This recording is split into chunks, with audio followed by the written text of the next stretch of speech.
Good afternoon. I'll be very brief in introducing the next works of the next people.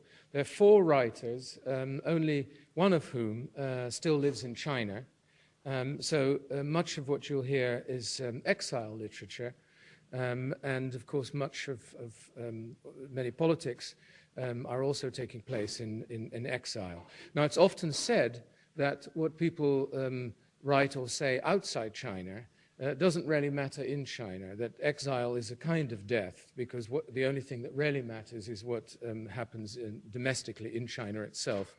I think there are various reasons to believe that this is actually not true, and that things written outside China can actually be enormously important.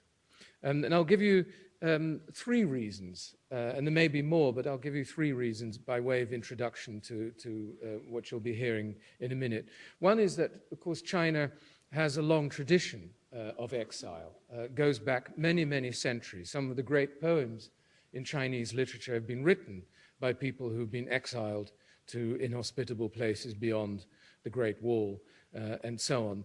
But also in modern times, the first Chinese revolution of 1911, the Republican Revolution, could not have been launched without a lot of activity, intellectual and otherwise, of people living in exile, not in the least the work of Sun Yat-sen himself.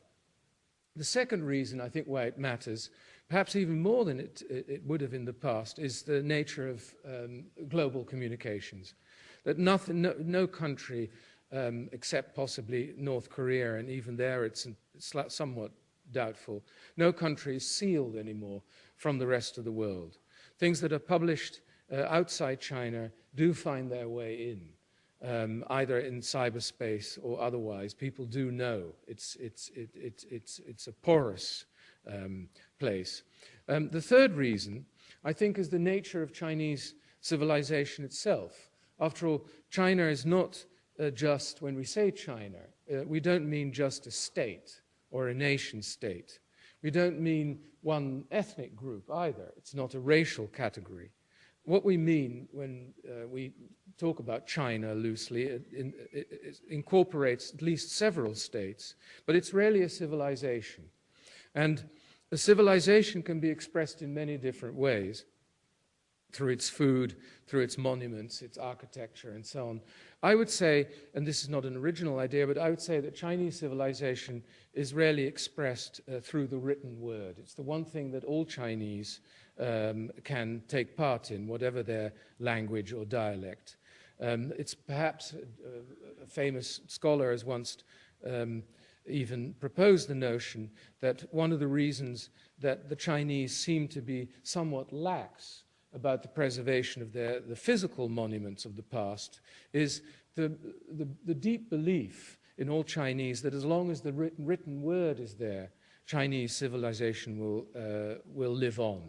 And in that sense, it doesn't really matter whether what is written outside China or inside China or in Taiwan or in Singapore or in Hong Kong or the United States. Because states, Chinese states, as we know from Chinese history, come and go. But civilization, as long as people still write in China, preferably in freedom, civilization, Chinese civilization, lives on. Thank you.